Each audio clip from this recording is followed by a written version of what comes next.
नमस्कार, आप देख रहे हैं बाहो एक्सेस और मैं हूं आपके साथ राकेश पटेल।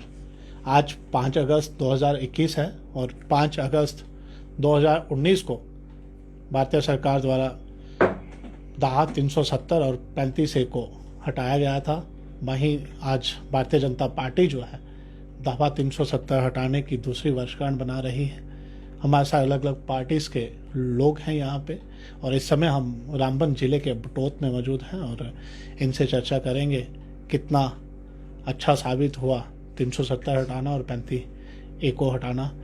अलग अलग पार्टीज़ के लोग हैं, भारतीय जनता पार्टी से हैं, नेशनल कॉन्फ्रेंस से कुछ लोग हैं और नेशनल कांग्रेस से भी प्रवक्ता हमारे साथ हैं। हम बात करने की कोशिश करेंगे। सबसे पहले BDC चेयरमैन हैं यहाँ पे बटोत के, उनसे बात करने की कोशिश करेंगे। सर, सबसे पहले आपका स्वागत है भगवान। जी, बहुत धन्यवाद आपका और आपकी पूरी टीम का।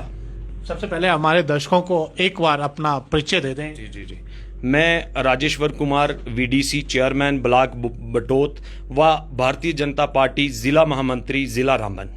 जी राजेश्वर जी, भारतीय जनता पार्टी जो है दूसरी वर्षगांठ बना रही है। जी हटने का जश्न मनाया जा रहा है। जी, बिल्कुल जी, बिल्कुल।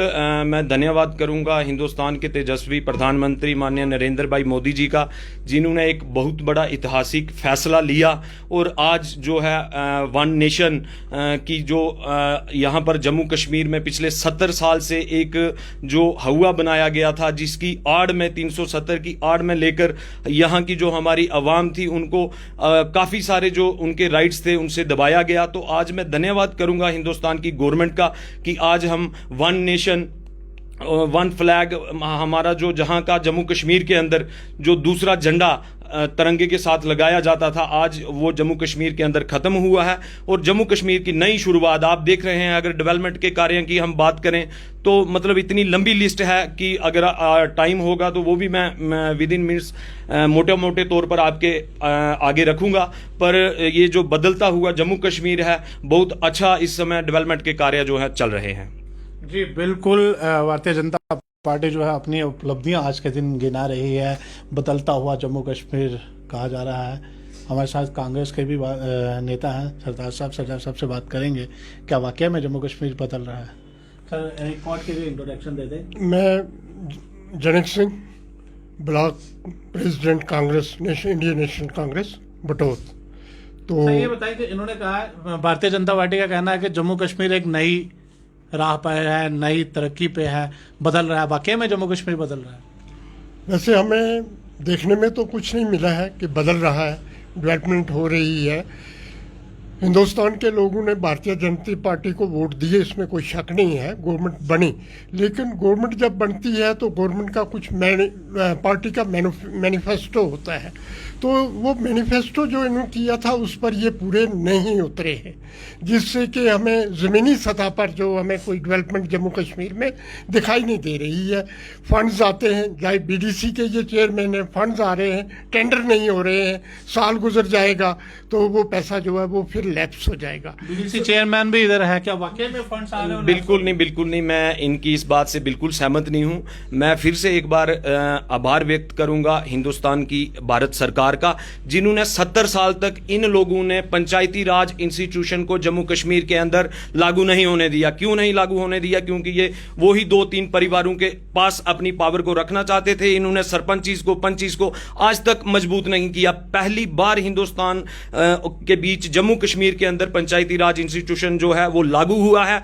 आज मैं फख्र के साथ कहता हूं कि मैं VDC चेयरमैन इलेक्ट हुआ। फर्स्ट प्लान हमने अप्रोक्सीमेटली 85 लाख रुपए का जो प्लान था वो मेरे पैटर्न पर आज की डेट में बना है, उसके एस्टिमेशंस चल रही हैं और आने वाले दिनों में आप देखेंगे कि किस तेज गति के साथ डेवलपमेंट होगी। अगर पंचायत की ग्रांट्स की हम बात करें, जब इनकी सरकार में सरपंच हुआ करते थे तो 1 साल के अंदर 2 मकान एक पंचायत के अंदर आते थे। आज की डेट में कोई लिमिट नहीं है। मोदी जी ने दिल खोल के रखा है कि जिसका मकान कच्चा है ऑनलाइन अपने डॉक्यूमेंट चढ़ाएं और काम शुरू करें। एडवांस किस्त उनके खाते में जा रही है। तो मैं इनकी इस बात से सहमत नहीं हूं। जो डेवलपमेंट के कार्य हैं वो अभी तो शुरू हुए हैं। अभी थोड़े दिन पहले तो आपने देखा कि पंचायती राज जो है, जिसका 3 टायर सिस्टम अभी थोड़े दिन पहले कंप्लीट हुआ है। और पैकेज की अगर आप बात करेंगे, हर डिस्ट्रिक्ट को 10-10 करोड़ का पैकेज मोदी जी ने दिल खोल कर दिया है। तो अब नेचुरली कुछ प्रोसीजर होता है, एस्टिमेशन होती है, टेक्निकली चीजें होती हैं। अब पैसा आया है, उसके उसका प्रोसीजर चल रहा है और मुझे उम्मीद है कि विद इन वीक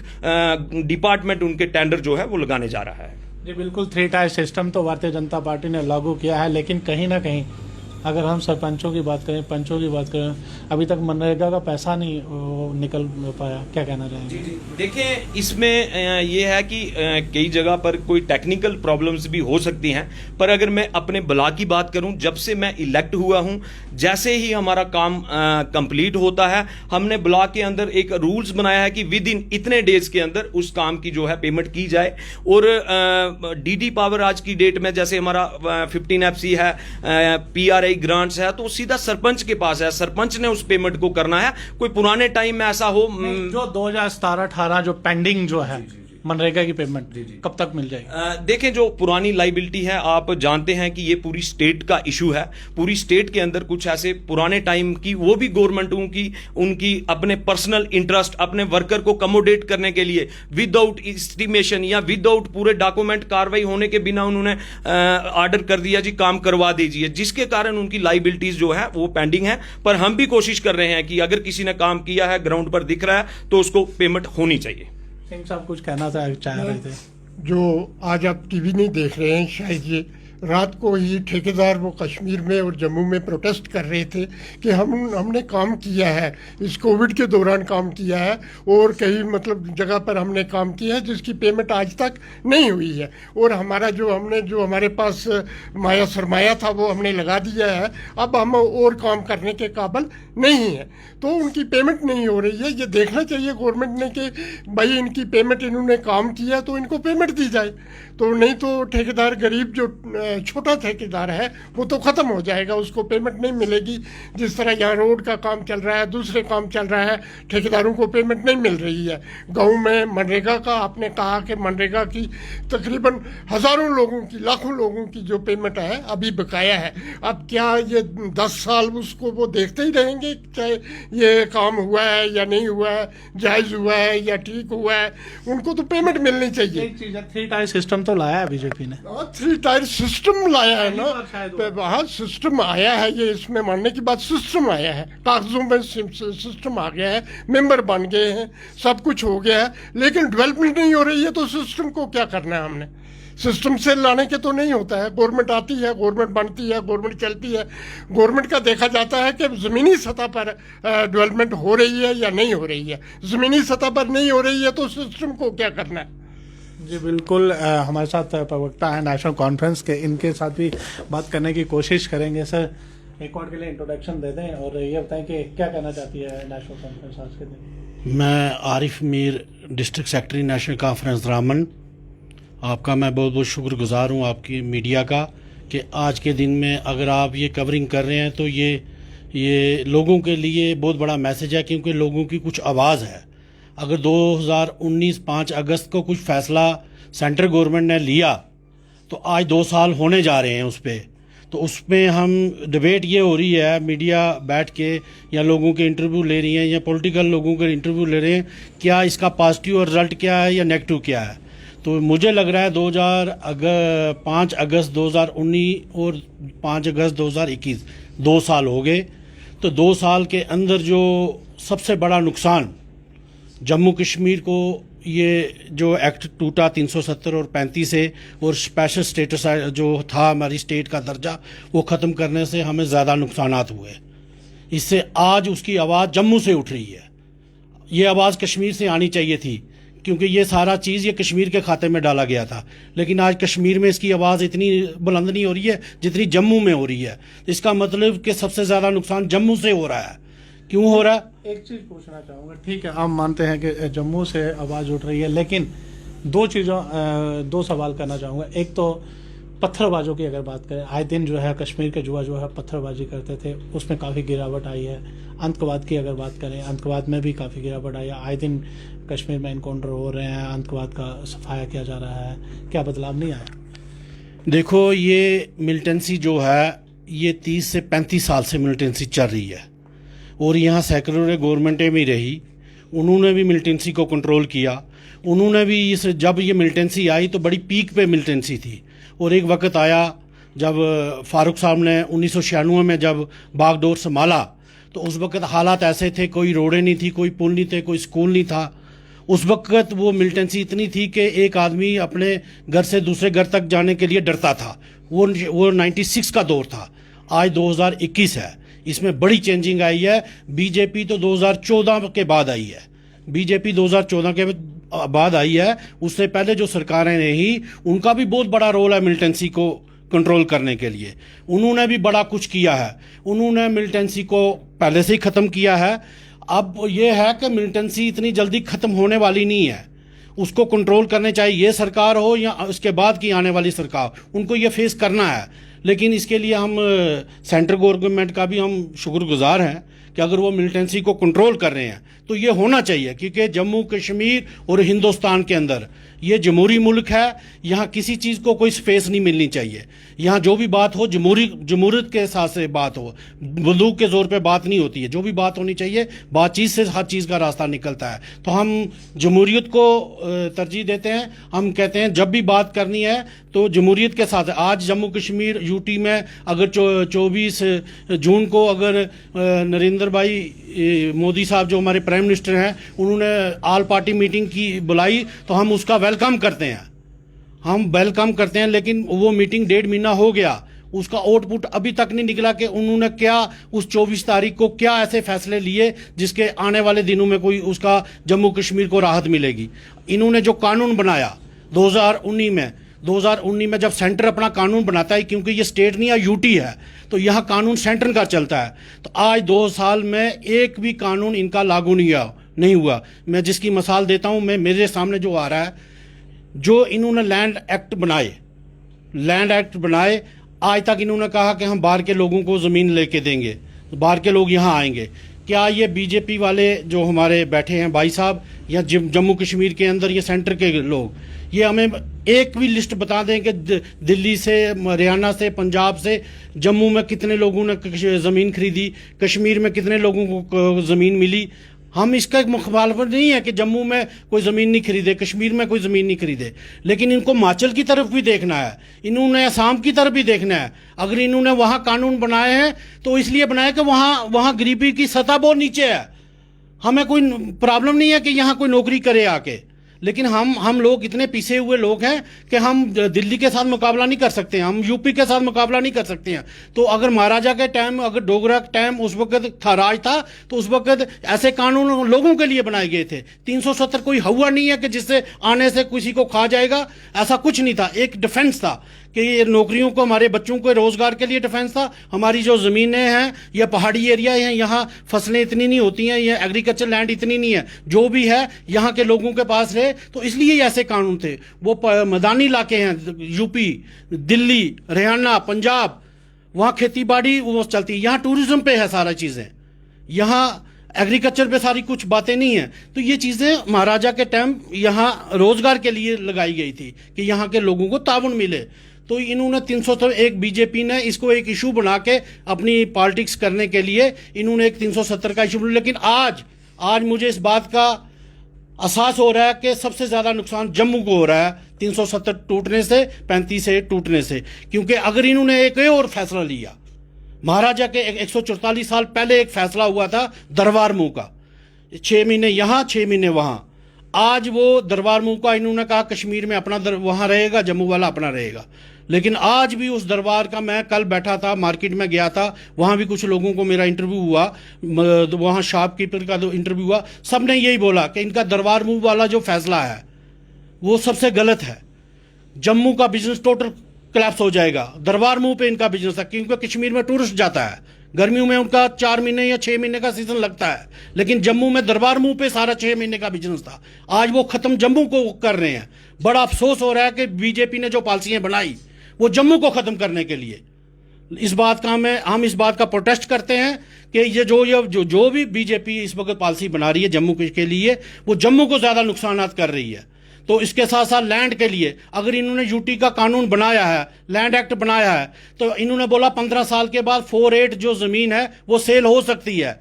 यहाँ हर डिस्ट्रिक्ट में ब्यूरोक्रेसी अपना कानून बनाई हुई है, ना यूटी का कानून है, ना स्टेट स्पेशल स्टेटस या स्टेट का कानून है। आज अफसरशाही का कानून है। हर डिस्ट्रिक्ट में जो अफसर जितना ज्यादा मजबूत है उसका अपना कानून है। मैं आपको थोड़ा सा विराम दूंगा। चेयरमैन साहब कुछ कहना चाह रहे थे। चेयरमैन साहब, जो फैसला गवर्नमेंट का था दरबार मूव का, क्या मानते हैं कितना? बिल्कुल जी, एक्चुअली यही तो टेक्निकली समझने वाली चीज़ें हैं। बिना मतलब के पूरी स्टेट को डिस्टर्ब किया जाता था, और कितना खर्चा, अगर आप जानते होंगे कि करोड़ों में इसका खर्चा आता था। तो अगर गवर्नमेंट ने, एलजी साहब ने ये डिसीजन लिया है कि जो कश्मीर के काम है वो वहाँ पर ही किए जाएंगे, जो जम्मू के हैं यहाँ पर किए जाएंगे। और इसके पीछे की भी अगर आप थोड़ी सी इसके बीच जाने की कोशिश करेंगे तो मैं आपके नोटिस में लाना चाहूँगा कि जब जो सेक्रेटरीट में एम्प्लॉइज़ हैं, जो जम्मू के अंदर सेक्रेटरीट है, वहाँ पर एम्प्लॉइज़ के लिए कॉलोनियाँ बनाई गई हैं। मतलब जब श्रीनगर से जम्मू सेक्रेटरीट आएगा, उनके एम्प्लॉइज आएंगे, उनके रहने के लिए गवर्नमेंट की व्यवस्था बनी हुई है। और जब श्रीनगर सेक्रेटरीट जाता था, श्रीनगर में कोई कॉलोनीज नहीं बनाई गई हैं। जम्मू के हमारे जो एम्प्लॉइज थे उनको, अब भारतीय जनता पार्टी की सरकार, अब कॉलोनी बनाएगी? नहीं, आने वाले समय में जो हमारी आवाम के लिए बेहतर होगा, मुझे पूर्ण विश्वास है। और जम्मू कश्मीर की जनता को, हर एक आदमी को, हिंदुस्तान के तेजस्वी प्रधानमंत्री माननीय नरेंद्र भाई मोदी पे पूर्ण विश्वास है कि जम्मू कश्मीर की भलाई के लिए जो जो कार्य करने चाहिए, जो जो स्टेप लेने चाहिए, वो सख्ती के साथ लिए जाएंगे और उनको सख्ती के साथ इंप्लीमेंट किया जाएगा। लैंड एक्ट की बात हुई, लैंड एक्ट जो है पूरी तरह लागू नहीं हुआ, क्या कहना चाहेंगे? कब तक लागू, पूरी तरह से लागू? बिल्कुल, देखें, इसमें यह है कि लैंड एक्ट, इन्होंने ये मेरे से लिस्ट मांगी। देखिए, लिस्ट का क्या है कि अगर कोई दिल्ली का, पंजाब का व्यक्ति यहां पर आना चाहेगा, लेना चाहेगा, किसी को अप्रोच करेगा तो तभी होगा। उसमें यह तो नहीं है कि हम जबरदस्ती 15 लोगों को आके यहां पर लैंड दे दें। दूसरा, जो लैंड का मेन जिसका पब्लिक को नुकसान था, वो ये चीज थी कि हमारे जो प्राइवेट सेक्टर हैं, उसमें चाहे आप इंडस्ट्री की बात करें, चाहे हेल्थ सेक्टर की बात करें, एजुकेशन सेक्टर की बात करें, वो कोई भी सेक्टर जम्मू कश्मीर के अंदर डेवलप नहीं हो सकता था। फॉर एग्जांपल मैं आपको एक एग्जांपल देना चाहूंगा कि हमारे यहाँ पर बिल्कुल बगल में एक जेपी का एक प्रोजेक्ट बना हुआ है, डैम का, आप जानते हैं। तो जब वो प्रोजेक्ट यहाँ पर आया, वो जितना टाइम में काम चला, तो वो उसका बेनिफिट किनको हुआ? यहाँ की आवाम को हुआ, यहाँ के लोगों को हुआ। जो वहां पर लेबर वर्क कर सकता था उसने लेबर किया, जो वहां पर ट्रेडमैन था उसने ट्रेड किया। तो कहने का मतलब कि अगर कोई भी इंडस्ट्री यहां पर आती है तो उसका बेनिफिट डायरेक्टली हम लोगों को होगा, यहां की आवाम को होगा। अब इसका एक हवा बनाने के लिए हम कहें कि लिस्ट लाइए, कहां गए बंदे, ये मुझे लगता है ये कोई पायदार बातें नहीं है। लिहाजा आने वाले टाइम में आप देखेंगे कि जम्मू कश्मीर की बेहतरी के लिए जो जरूरी होगा वो हिंदुस्तान की, भारत की सरकार जो है वो करने जाएगी और सख्ती के साथ वो कार्य जो है वो किए जाएंगे। आप बीडीसी चेयरमैन हैं बटौत के, और कुछ दिनों के बाद जो है सुधमादेव से सीधा पुलडोडा के लिए सुरंग बनाई जा रही है। हाईवे जो है वहाँ उस तरफ जो है वो डाइवर्ट हो जाएगा। बटौत को एक रोजगार दिलाने के लिए, जहाँ कुछ ऐसे कुछ कदम जो है आपकी तरफ से उठाए जाएंगे, बटौत को जो है फिर से वैसे का वैसा ही, क्योंकि एक तो चनैनी नासिर टनल निकल गया बारों बार, दूसरा जो है ये सुधमादेव निकल जाएगा, ऐसे में तो बटौत की खस्ता हालत हो जाएगी।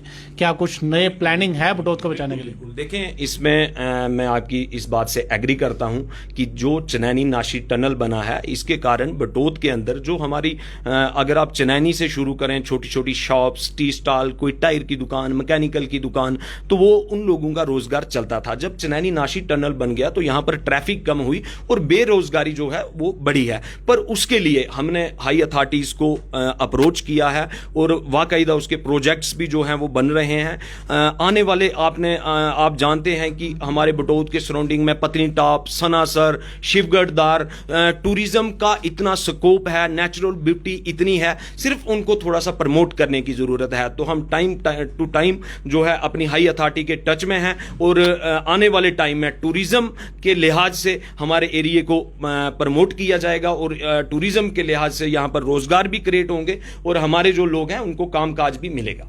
बिल्कुल, वही इनका भी कहना था कि जम्मू कश्मीर स्टेट जो है वो टूरिज्म के सर पे ही है और टूरिज्म को बढ़ावा देना बहुत ज़रूरी है। वहीं चेयरमैन साहब का कहना है कि आने वाले दिनों में इनका जो लक्ष्य जो है रहेगा वो टूरिज्म को बढ़ावा देने का ही रहेगा। वहीं कांग्रेस के प्रवक्ता कुछ कहना चाहते हैं, इनसे भी इनकी राय ले लेना चाहते हैं। क्या कहना चाहते हैं सर? ये टूरिज़्म की बात कही इन्होंने पत्नी टॉप में, तो पत्नी टॉप आज से कुछ देर पहले काफ़ी डेवलप था, वहाँ टूरिस्ट ज़्यादा आया करते थे। लेकिन इस वक्त पत्नी टॉप की ये हालत है कि वो एक शिराजा जैसा बिखर गया हुआ है, उसकी सर्कुलर रोड जो है उसकी नहीं है। सनासर की बात इन्होंने कही, सनासर रोड में जो एक दफ़ा आदमी जाता है वो दूसरी बार कहता है भाई वहाँ मत जाना, क्योंकि वहाँ की रोड नहीं है। वो रोड आज तक डेवलप नहीं हो सकती हुई है बीजेपी गवर्नमेंट में। और बटोत जब ये सुधमादेव का टनल निकल जाएगा तो बटोत तो बिल्कुल एक अलग थलग हो जाएगा। और बटोत की डेवलपमेंट टूरिज़्म ही था कि टूरिज़्म को डेवलप किया जाए, यहाँ पर एक हब टूरिज़्म का बनाया जाए। हमने डिमांड की थी जब बहुत से लोग आए यहाँ पर, पॉलिटिकल पार्टीज़ के चीफ मिनिस्टर आए, जब उमर अब्दुल्ला साहब आए थे वहाँ इनागुरेशन करने के लिए पुल का तिरंगल में, तो उन्होंने वादा किया था उस वक्त कि यहाँ पर हम एक वो बनाएंगे वाटर स्पोर्ट सिस्टम बनाएंगे इस लेक को, जो 30 किलोमीटर लंबी लेक है, तो उसको बनाएंगे। लेकिन वो भी आज तक नहीं बन सकी है और ना ही बीजेपी गवर्नमेंट ने उसकी तरफ कोई ध्यान दिया है। बाकी रहा ये जो रोड्स, लिंक रोड्स जो बनी है, मेरे ख्याल में ये आज़ाद साहब की गवर्नमेंट के वक्त यहाँ हमारे पहाड़ी इलाके में जितनी भी रोड बनी है ये आज़ाद साहब की देन है। और उन्होंने ये रोड्स जो हैं ये बनवाई हैं, लागू की हैं, तो उन पर उनकी डेवलपमेंट आज तक भी नहीं हो रही है, वो उसी तरह की पड़ी है कच्ची। उन पर ब्लैक टॉप अप आज का उनका नहीं हो सकता है। मैं एक छोटी सी ये बगू नाला रोड जो 1 किलोमीटर 1.5 किलोमीटर रोड है, उस पर आज मेरे ख्याल 20 साल हो गए, लेकिन उस पर ब्लैक टॉप अभी तक नहीं हुआ है। तो इसकी तरफ और एक रोड है हमारे भद्रवाह रोड से लेकर बगुनाला गुरुद्वारा तक एक रोड है, और जो वो रोड किसी एजेंसी के खाते में ही नहीं है, वो एजेंसी के खाते में नहीं है, जिस पर के इस वक्त सबसे ज़्यादा ट्रैफिक है। भद्रवाह जाने वाली, किश्तवाड़ जाने वाली, डोडा जाने वाली गाड़ी जो है उसी रोड से गुजरती है, लेकिन वो रोड किसी एजेंसी के खाते में नहीं है, वो ऑन नहीं कर रही है कोई एजेंसी। तो मेरे ख्याल में और 2 साल के बाद उस रोड में चलना मुश्किल हो जाएगा। तो इसी तरह की ये डेवलपमेंट और हैं, ज़मीनी सतह पर जो है ना ये काम नहीं हो रहा है, कागजों में हो रहा है, ग्रांटें आ रही हैं, सब कुछ हो रहा है, लेकिन जब तक ये डेवलपमेंट नहीं होगी इस पर, तो मेरे ख्याल में ये कागजी कार्रवाई करना। सबसे पहले इन्होंने किया था जी काला धन हम बाहर से लाएंगे, 15-15 लाख हर एक के अकाउंट में जाएगा। वो मेरे ख्याल में यहाँ कोई बैठा हुआ मुझे कह दे कि मेरे अकाउंट में 15 लाख रुपया आया है, वो भी नहीं आया। जी बिल्कुल, मैं अभी आपकी बात से सहमत हूँ, क्योंकि जम्मू खिते की अगर बात करें, जम्मू खिते का एकमात्र जो है हिल स्टेशन पत्नी टॉप जो है वो माना जाता है टूरिज़्म के हिसाब से। वहीं दूसरी तरफ सनासर की बात करें, सनासर भी जो है एक अहम टूरिस्ट स्पॉट माना जाता है। अगर हम पूरे पत्नी टॉप की बात करें तो पत्नी टॉप में एक शौचालय नहीं मिलता, एटीएम की फैसिलिटी नहीं है। वहीं एक तरफ जो है डिजिटल इंडिया की बात की जाती है, एटीएम की फैसिलिटी आज तक वहाँ पत्नी टॉप में नहीं हो पा रही है। क्या कहना चाहेंगे? देखें, जो हमारे कांग्रेस के प्रवक्ता ने कहा कि 20 साल से रोड वैसी की वैसी पड़ी है, तो मेरा इनसे एक सवाल है कि पिछले 20 सालों में हम भारतीय जनता पार्टी तो केवल 3 साल गवर्नमेंट में रही है, आप ही या कांग्रेस या एनसी, आप लोग ही गवर्नमेंट में रहे हैं, आप खुद ही बता रहे हैं कि हमने कितनी डेवलपमेंट करी है। दूसरा मेरा पॉइंट यह है कि जो इन्होंने कहा कि रोड की कनेक्टिविटी जो है हमारे टाइम में हुई है, मैं इनकी इस बात से सहमत नहीं हूं। आप सभी जानते हैं कि आज अगर कोई रोड पूर्ण तरीके से गांव के अंदर पहुंची है, जिसके ब्लैक टॉप तक हुए हैं, वो वाइड एक स्कीम के तहत है, PMGSY, जो भारतीय जनता पार्टी के उस टाइम के प्रधानमंत्री माननीय अटल बिहारी वाजपेयी जी ने शुरू की गई। और उस टाइम में जिन रोड्स के उद्घाटन हुए थे, मुझे बड़े शर्म के साथ कहना पड़ रहा है कि उनको फर्स्ट पैनल में ही 10 साल छोड़ दिया गया। जब इनकी नेशनल कॉन्फ्रेंस कांग्रेस की सरकार यहां पर रही, इन्होंने उसके सेकंड फेज के टेंडर नहीं किए, फर्स्ट में वैसे छोड़ दिया गया। जब भारतीय जनता पार्टी जम्मू कश्मीर में हुकूमत के अंदर आई, आज आप देखेंगे हमारा नाशी टू सनासर रोड है, जिसकी ब्लैक टॉपिंग आज 12 किलोमीटर तक हो चुकी है, 1.5 किलोमीटर उसका पैच बच रहा है। कल ही मेरी हाई अथॉरिटी से बात हुई, विद इन डेज उसका टेंडर लगा रहे हैं। बटोट टू चकुआ रोड, अगर आप खुद भी, मैं आपसे भी रिक्वेस्ट करूंगा, आप विजिट करें। पिछले 1-1.5 साल से जो काम की तेजी है वो आई है। आज उस रोड का भी हम ब्लैक टॉप करवा रहे हैं जिनको इन्होंने 10 साल तक देखा ही नहीं, और आज ये बोलेंगे कि हमने कनेक्टिविटी करवाई। ये सारी आवाम जानती है, ये सारी आवाम को भी पता है कि किन लोगों ने डेवलपमेंट की है। पीएमजीएसवाई की किन नहीं चेयरमैन जी। साहब, ठीक है, पीएमजीएसवाई से लोग जुड़े हैं, सरकार जो है गाँव तक से पहुंची है सड़क, मानते हैं, और बहुत सारे दूरदराज इलाकों में भी पीएमजीएसवाई की सड़क पहुंची है जहां लोगों को घंटे पूरा दिन पैदल चलना पड़ता था। अब लोग जो है शहर की तरफ 1 से 2 घंटे में जो है वो सफर तय कर देते हैं। लेकिन टूरिज्म की बात आपने खुद कहा कि टूरिज्म को बढ़ावा देने के लिए प्रयास किए जा रहे हैं।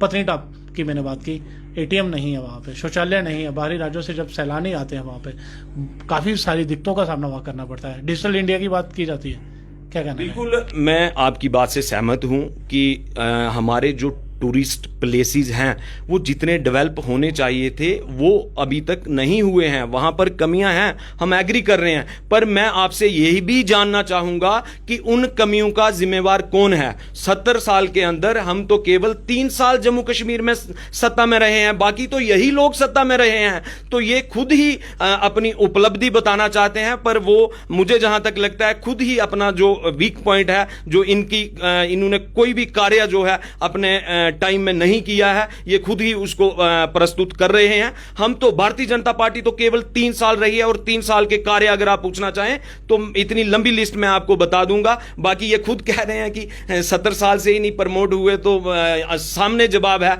कि 70 साल से सत्ता में कौन लोग बैठे थे।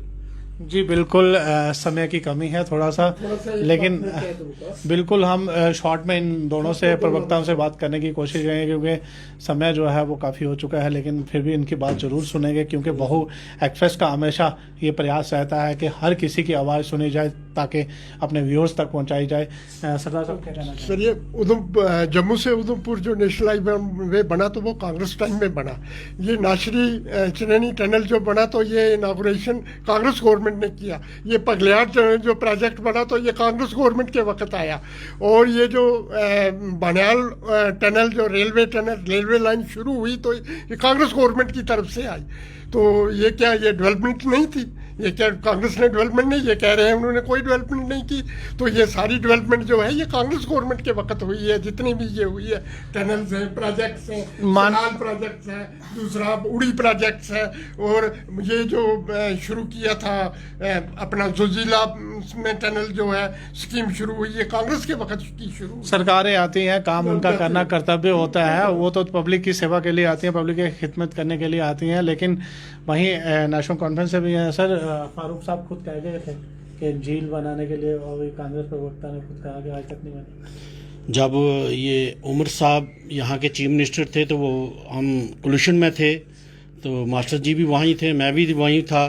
तो उन्होंने क्लियर किया था कि मैं इस झील को डेवलप कराऊंगा।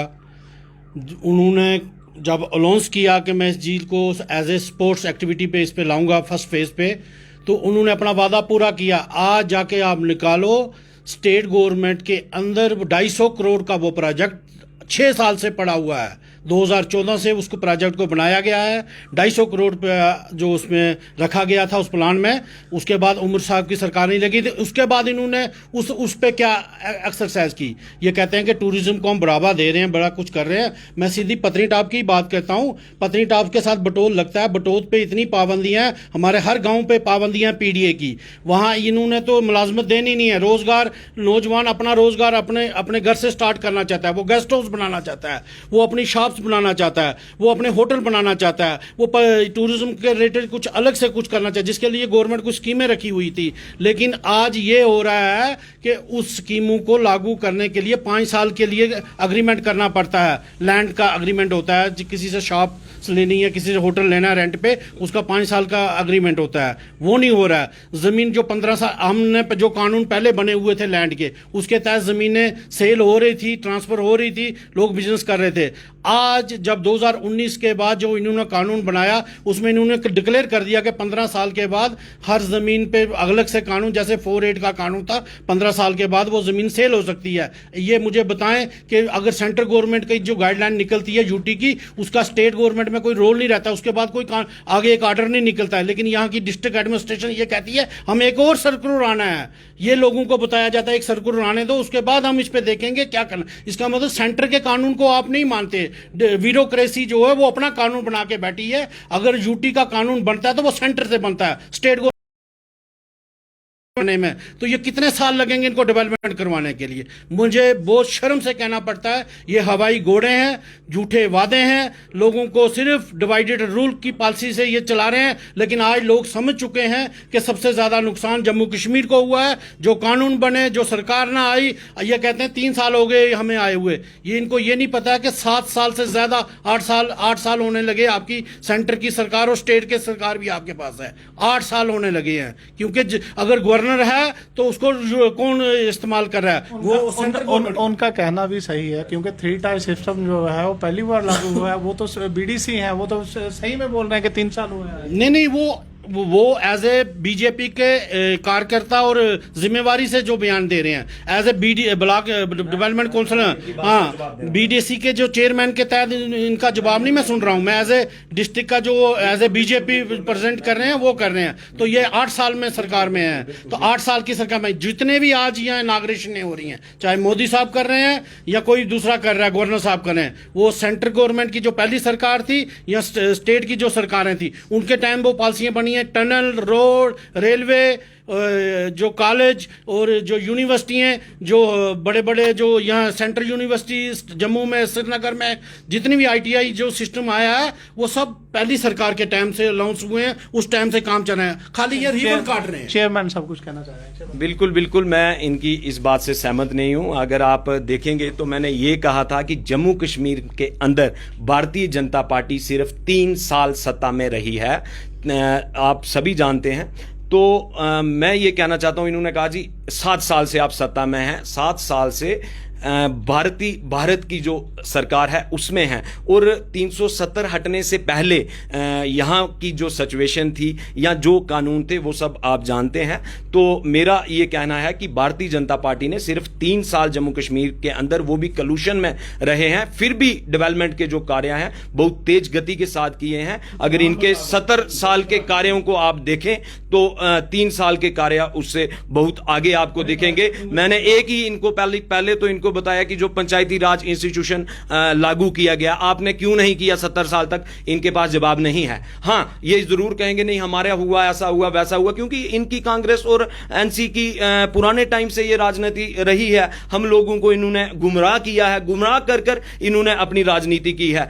मैं इनसे पूछना चाहूंगा कि जब पंचायत के चुनाव आते हैं, सरपंच के चुनाव आते हैं, आपकी पार्टी इलेक्शन बाइकाट करती है। जब लोकसभा के चुनाव आते हैं तो आपकी पार्टी चुनाव लड़ती है। इसका सीधा मतलब यह है कि जो ग्राउंड लेवल में हिंदुस्तान की आज की भारत सरकार एक आम आदमी तक पावर पहुंचाना चाहती है, ये लोग वो नहीं पहुंचाना चाहते थे, इसलिए इन्होंने पंचायती राज इंस्टीट्यूशन को मजबूत नहीं किया। 70 साल तक इन्होंने मजबूत नहीं किया। और जब छोटा इलेक्शन आता है, जब इनके वर्कर को कहीं सरपंच बनने का मौका मिलता है तो ये चुनाव बाइकाट कर देते हैं, और जब इनके जो हेड ऑफ द डिपार्टमेंट बैठे हैं, जब उनका चुनाव आता है तब ये चुनाव में उतर जाते हैं। तो इनकी ये जो दोहरी नीति है ये आवाम जानती है। आपने देखा डीडीसी चुनाव के अंदर, आपने देख लिया डीडीसी चुनाव के अंदर जो जम्मू कश्मीर के अंदर जो गुपकार अलायंस हुआ उसका रिजल्ट आपने देख लिया। पब्लिक ने इनको नकारा है। मैं इनके बेबुनियादी इन पॉइंट से सहमत नहीं हूं। ये जम्मू कश्मीर की पूरी आवाम जानती है कि इन्होंने पिछले समय में कितनी डेवलपमेंट की है, कितने कार्य किए हैं। और मैं तो यही आपसे कहना चाहूंगा कि आपके सामने सब कुछ है। मेरा एक ही पॉइंट है, पंचायती राज इंस्टीट्यूशन को इन्होंने क्यों नहीं 70 साल तक लागू किया, ये जवाब दे दें मुझे। जी बिल्कुल, इन्होंने कहा कि पंचायती राज को इन्होंने 70 साल से जो है वो लागू नहीं किया। सवाल इन्होंने किया है तो आप जवाब भी लेना जरूरी होगा। सर क्या कहना चाहेंगे कांग्रेस से? देखिए, सरपंच तो पहले भी बनते थे, मेंबर पहले भी चुने जाते थे, इलेक्शन पहले भी होती कितनी बार थी। चुनाव हुए हैं जम्मू कश्मीर में पंचायत के बड़े 70 साल में कितनी बार हुए हैं? बार जरा कई बता बार दीजिए। हुए। 3 टायर सिस्टम जो है वो नहीं बन सका, कुछ उसमें थी तो अब वो बन गया है। गवर्नमेंट आती जाती है, टेक्निक नई आती जाती है। तो ये मिलिटेंसी की बात कह रहे थे, अब टेक्निक नई आ रही है, नई टेक्निक से टैकल किया जा रहा है, तो वो कोई बड़ी बात नहीं है। हर गवर्नमेंट ने मिलिटेंसी को ख़त्म करने की कोशिश की है, तो ये भी कर रहे हैं। तमाम दर्शकों का और तमाम जो चर्चा में हमारे साथ मेहमान शामिल हुए थे उनका तहे दिल से शुक्रिया, और अपने व्यूअर से भी अपील करना चाहूँगा, आप भी अपनी राय जो है कमेंट बॉक्स में जरूर दीजिए। और मुझे दीजिए इजाज़त, नमस्कार।